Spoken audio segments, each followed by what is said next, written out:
काय झालंय, माझं वजन शारीरिक नव्हतं. शारीरिक वजन जेव्हा वाढलं तेव्हा माझ्या डॉक्टरांनी मला सांगितलं की बाबांनो वजन कंट्रोल करा, नाहीतर तुम्हाला शुगर लागेल. हे सांगण्याचं कारण हे सुंदर असं भारूड ऐकल्यानंतर साखरेपेक्षा तुमचे गोड शब्द त्या ठिकाणी होते. हे तुमचं प्रेम, तुमचा आदर, तुमचा सपोर्ट माझ्यासाठी नक्कीच खूप महत्वाचं आहे. मला फक्त विनंती एवढीच करायची आहे, कधी कधी काही लोकांना आपली प्रशंसा ऐकायला आवडतं, मलाही आवडेल, पण आपल्या या आंदोलनामध्ये शिक्षकांचा गजर हा जास्त झाला पाहिजे असं मला वाटतं. शिक्षकांच्या एकजुटीबद्दल जास्त बोललं गेलं पाहिजे असं मला वाटतं. पण तुमच्या एकजुटीमध्ये काय झालं बघा, गेल्या वेळेस निर्णय झाला. आता काही वेळापूर्वी पोलीस अधिकारी साहेब हे महाजन साहेबांशी बोलले. महाजन साहेबांनी सांगितलं हो आम्ही सकारात्मक आहोत, आमची चर्चा सुरू आहे. मी सुद्धा एकनाथ शिंदे साहेबांच्या प्रायव्हेट सेक्रेटरी यांच्याशी बोललो. आता कॅबिनेटची बैठक तिथे सुरू आहे, त्यामुळे डायरेक्ट एकनाथ शिंदे साहेबांशी बोलता आलं नाही. पण तुमच्यातले काही आमदार हे प्रयत्न करतात जे सत्तेत आहेत. मला असं कळलं मंगेश सुटे जे एकनाथ साहेबांच्या पक्षातले आहेत,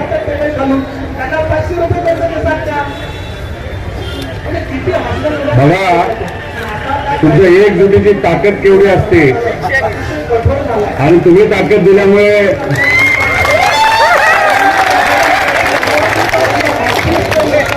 तुमच्यातल्या 5 लोकांच्या शिष्टमंडळींना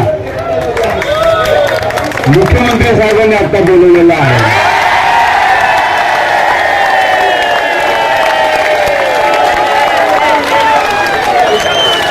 आणि तुम्हाला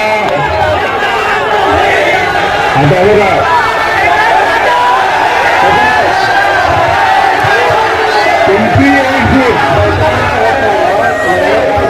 तुमची एकजूट जास्त महत्वाची आहे. हे आंदोलन फक्त तुमचं आहे, तुमच्या या संघाचं आहे. आम्ही फक्त तुम्हाला टिकू देण्यासाठी आलेलो आहे, पाठिंबा देण्यासाठी आलेलो आहे. बैठक फक्त होते म्हणजे तुमच्या अडचणी संपतायत असं. आता तुमचं काम महत्वाचं आहे.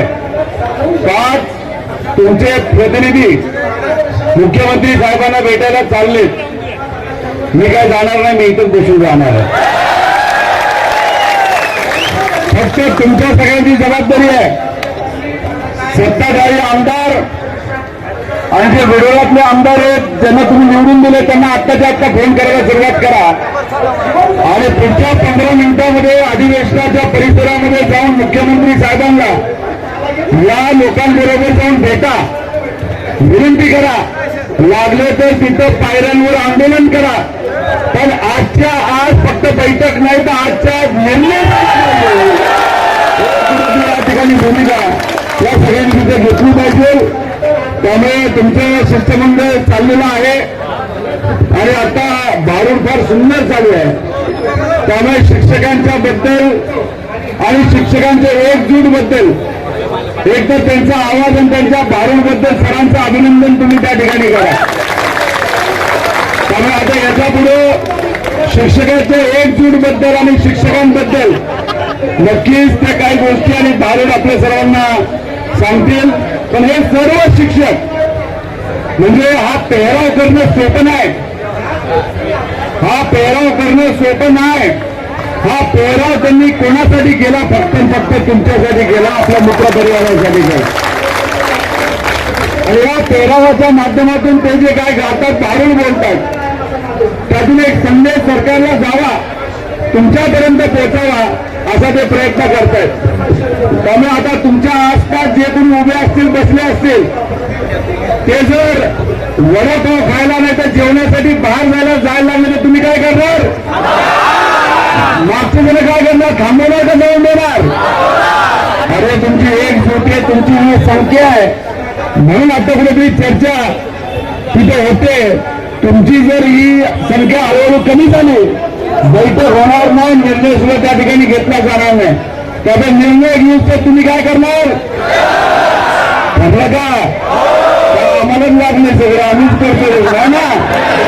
त्यामुळे चला आता तुमचे सगळे सदस्य हे मुख्यमंत्री साहेबांना भेटायला चालले, उपमुख्यमंत्री साहेब सुद्धा तिथे असतील अशी अपेक्षा करू. आणि नक्कीच आत्ता पुढच्या अर्ध्या एक तासामध्ये तुमच्याबद्दल तुमच्या ज्या मागण्या आहेत, काय मागणी होती तुमची? टप्पावाढ आहे, पण त्याच्या आधी शब्द काय असतो? प्रतिनिधी टप्पावाढ. ही जी काय प्रक्रिया त्या ठिकाणी मान्यता देऊन आत्ताच्या आत्ता